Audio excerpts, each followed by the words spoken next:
Salut YouTube, c'est Art66 Productions et aujourd'hui on se retrouve pour une nouvelle vidéo. Aujourd'hui on se retrouve pour une vidéo review du 75 188, le Resistance Bomber.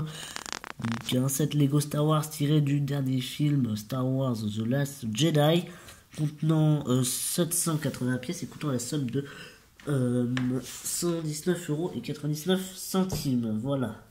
Donc on va commencer par le mode d'emploi.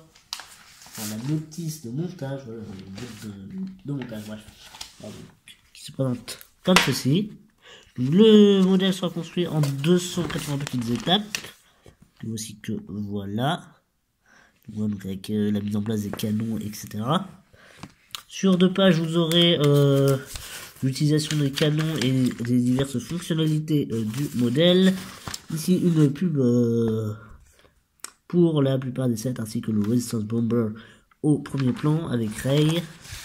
La liste des personnages de la première vague de set Lego Star Wars The Last Jedi, les sets de la première vague Lego Star Wars The Last Jedi, la liste des pièces sur 2 pages et évidemment la gagne. Donc ce set contient 5 figurines. Tiens, je vais retirer la boîte. Voilà, je vais la mettre comme ceci. Voilà. Donc 5 figurines. Que voici que voilà. La première sera celle de Finch Dallow, le pilote de ce bombardier, car il en faut bien un. Donc voilà à quoi il ressemble. Il a un blaster moyen en couleur gunmetal, donc métal foncé, si je ne m'abuse. Ainsi qu'un nouveau type de casque, si je ne me trompe pas, donc avec les imprimés uniques. Il a une deuxième expression faciale. Voilà.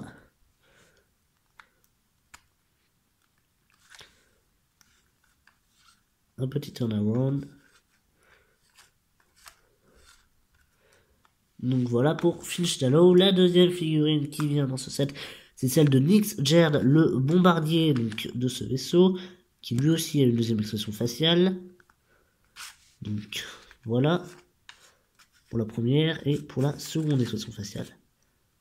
Voilà, donc qui lui par contre n'a pas de nouveau casque, hein, il a un casque de pilote, par exemple de X-Wing, de Y-Wing, j'en passe et des meilleurs. Voilà. Donc voilà, donc un bombardier. Donc lui aussi a le même type de blaster que Finch Dallow. La troisième figurine, c'est celle de la vice-amiral Holdo, donc qui a une très grande importance dans le film. Je n'en dis pas plus pour ne pas spoiler ceux qui ne l'auraient pas vu. Donc elle a un petit blaster noir. Je ne pense pas que sa coupe de cheveux soit nouvelle. En tout cas, elle a un nouveau coloris. Si je ne me trompe pas, la couleur c'est lavanda. Elle a un imprimé typique à cette figurine et une deuxième expression faciale. Donc celle-là c'est la première. Et la deuxième, la voici.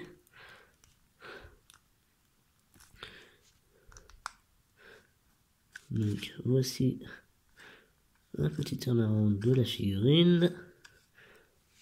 Voilà. Donc la quatrième et avant-dernière figurine de ce set, c'est Paige Tico, sœur de Rose Tico. Voilà. Donc qui elle est l'artilleuse du set. A noter aussi qu'elle a le même imprimé que Nix Jerd ainsi que Finch Dallow. Bon, je ne vais pas m'en plaindre, mais elle a aussi le même moule de casque que Finch Dallow, mais avec des imprimés différents. Donc elle aussi aura droit à son deuxième imprimé facial avec un masque, comme Nix Jerd et Finch Dallow, donc le pilote et le bombardier. Voilà. Voilà. Et elle est équipée d'un petit blaster noir.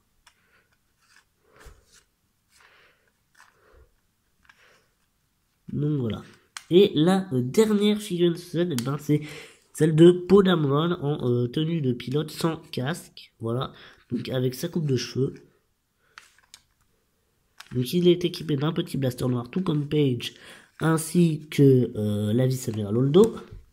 Et a aussi, comme les 4 autres figurines, une deuxième expression faciale, qui se rapproche de celle de la vice-amiral Holdo. Donc voilà. Donc ça, c'est pour les figurines. Et le modèle en lui-même que voici. Hop. Que voilà. Vous allez le voir. Il ressemble à ceci.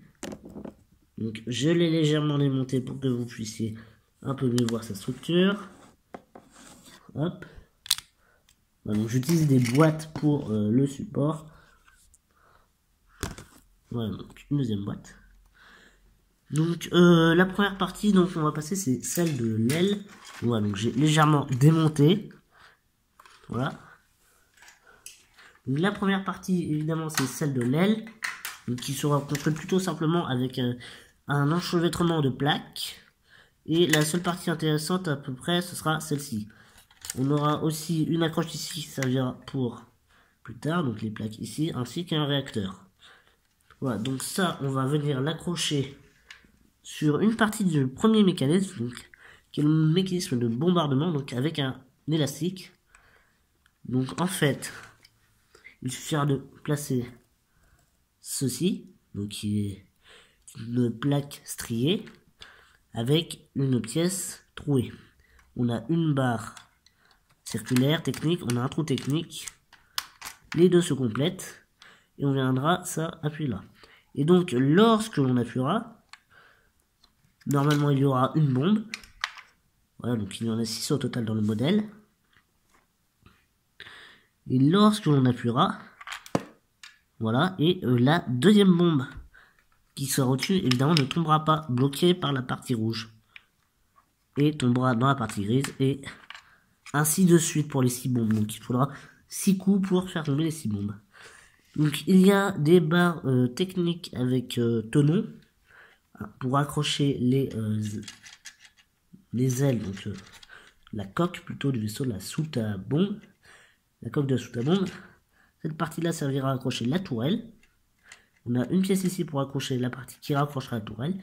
Et donc ici des plaques trouées, donc des 2x8 ou 2x10. Donc qui serviront pour accrocher le poste de commande et le cockpit. Donc voilà. Hop. On va raccrocher tout ça comme il faut.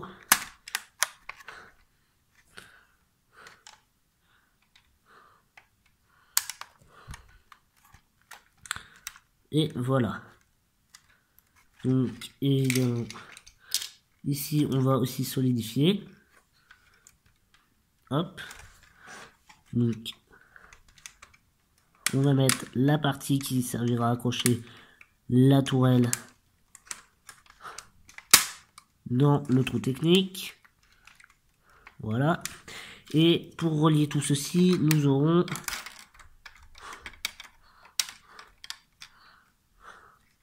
ces pièces-là.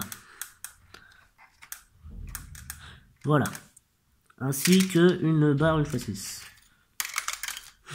Que je fais tomber évidemment. Donc ça, ce sera pour accrocher les deux parties de la coque. Et voilà, donc déjà notre vaisseau a bien avancé. Donc au niveau du dessus, hop, je vais vous porter.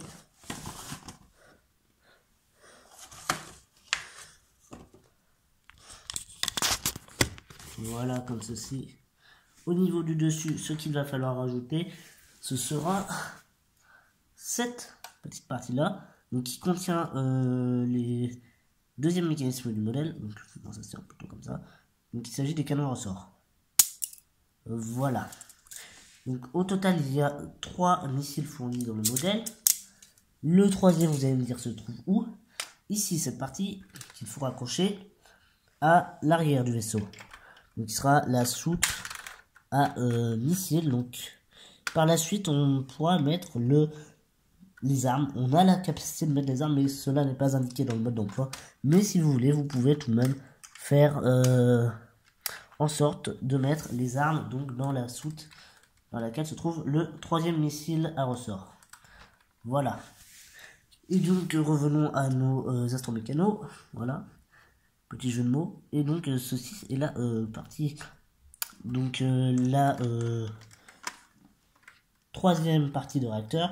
La deuxième étant ici, la première étant celle-ci qu'on a raccrochée à la soute. Voilà, donc petit test du missile qui marche très bien.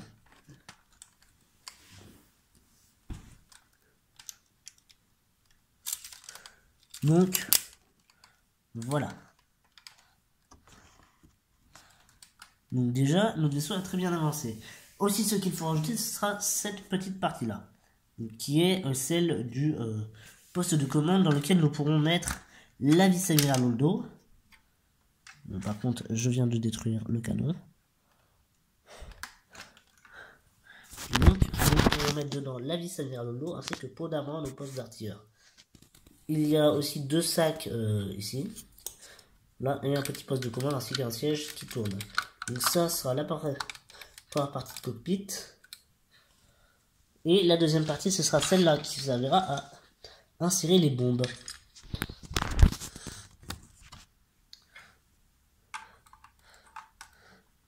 Donc comment allons-nous insérer les bombes? C'est très simple. Nous allons ouvrir un des deux battants. Voilà, et nous allons faire glisser la bombe dedans. Et tout simplement, grâce au système que je vous ai montré tout à l'heure, elle sera bloquée et ne tombera pas d'elle-même. Aussi, il y a le cockpit, donc, qui se présente comme ceci. Donc c'est une grosse pièce vitrée sérigraphiée en forme de demi-cône. Et grâce aux tenons qui sont ici, et vu que nous avons des accroches tenons ici et ici pour les pièces quart de cercle, et bien nous allons pouvoir raccrocher le cockpit. Voilà. Il manque quelques éléments. Ces quelques éléments, ce sont les tourelles que nous allons pouvoir fixer à l'arrière du vaisseau. Donc, une ici, en l'occurrence, et une à la partie que je vous ai montré tout à l'heure. Voilà. Donc, l'étoile se présente comme ceci. J'ai aussi un peu démonté la tourelle. Donc, en gros, c'est un assemblage de plaques et de briques techniques afin de raccrocher les verrières. Ouais, qui sont aussi les portes, donc qui donnent cet aspect sphérique à la toile, puisqu'en Lego c'est un peu dur de faire des toiles totalement sphériques, à part si on a deux pièces de demi-sphère, mais cela en incombe un peu sur le design, donc ça vient un peu les éléments de design. Donc la toile qui donc comme ceci, et donc il y en a deux dans le set. Donc, voilà une que nous allons accrocher, hop, comme ceci, à l'arrière, voilà, et la deuxième sera ici, quant à elle. Voilà, donc voilà, et du coup, quand nous allons poser le vaisseau, et bien la toile ne gênera pas. Voilà. Il y a aussi les deux tourelles à très simple. Hein. J'ai juste démonté pour bien que vous puissiez voir à quoi ça ressemble. C'est vraiment des toiles tout à fait basiques avec des lances-tenons que nous allons fixer à l'arrière, elles aussi une tourelle, donc qui seront commandées par l'artilleur qui sera posté dans la cabine ici. Voilà. Et la deuxième tourelle. C'est parfait. Voilà. Il manque les ailes, donc qui sont des plaques d'ailettes avec des pièces à accroche crantées ici. Les ailes sont totalement statiques, nous ne pouvons pas les bouger, car elles seront accrochées avec une pièce d'accroche à clip. Voilà, donc évidemment c'est un vaisseau qui est à peu près symétrique, il a deux ailes. Je dis à peu près symétrique car il y a à l'intérieur un ordi ici et pas d'ordi ici, voilà. Ceux qui se demanderaient pourquoi dit-il qu'il n'est pas à peu près symétrique. Et voilà, donc c'est tout pour ce vaisseau, il n'y a plus qu'à mettre les 5 autres bombes et on va passer au bilan. Aussi, je vais vous montrer les mécanismes de bombardement, le mécanisme de bombardement, ainsi que le lance-tenons, pour ceux qui ne connaîtraient pas comment cela marche. Me connaissant, j'ai fait tomber cette plaque. Bon, je ne la mettrai après. Voilà, donc ça fait lâcher une bombe grâce au mécanisme que nous avons vu en début de vidéo. Voilà, donc je vais remettre la plaque et on pourra passer au bilan. Le modèle, est-ce que je vous le conseille ou pas? Et bah, ma réponse est oui, car ces 120 €, je trouve qu'il les vaut vraiment. Pourquoi? Bah déjà on a des bonnes figurines, on a Poe Dameron, qu'on n'avait pas eu depuis un certain moment. Donc c'est toujours cool d'avoir Poe Dameron dans une autre tenue que celle d'Astropilote. Voilà. Donc, on va pouvoir descendre un peu. Hop. Voilà. On va mettre les figurines.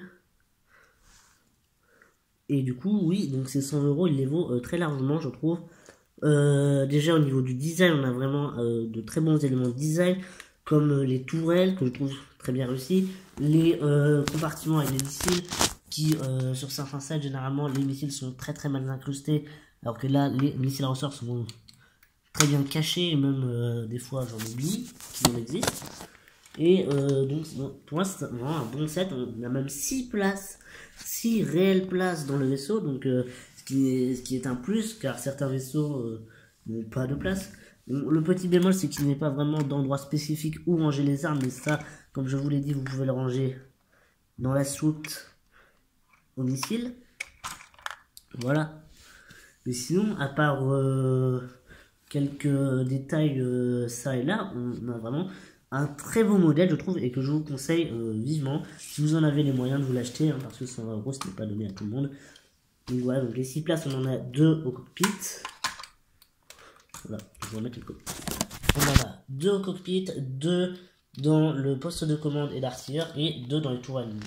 C'est vraiment, on peut vraiment faire de bonnes scènes de jeu. Bon, légèrement dommage au niveau de la sélection figurine que nous n'ayons pas un personnage impérial pour... non, pas impérial. Du premier ordre, voilà. Ne pas se tromper. Donc, un personnage du premier ordre pour contrebalancer avec ceci, mais bon, ça aurait fait un peu David contre Goliath, un Stormtrooper du premier ordre contre un bombardier tout entier. Et voilà, je trouve qu'il fait vraiment très bien l'opposition par rapport au destroyer stellaire sorti aussi dans cette même vague, le destroyer stellaire du premier ordre, qui coûte plus cher, hélas, mais qui fait un peu la contrepartie de ce set, donc le bombardier. On peut faire vraiment de bonnes scènes de jeu avec les deux, je pense, comme dans le film. Voilà, je n'en dis pas plus, mais vraiment, ce set, si vous avez les moyens de l'acheter, c'est un très bon set, je vous le conseille vivement, et voilà. Donc, si vous avez des questions à propos de ce set à me poser dans les commentaires, même si je suis pas engagé par l'ego, voilà, dites-moi dans les commentaires si ça vous a plu. Lâchez un pouce bleu si cela vous a plu, et abonnez-vous, et je vous dis à plus.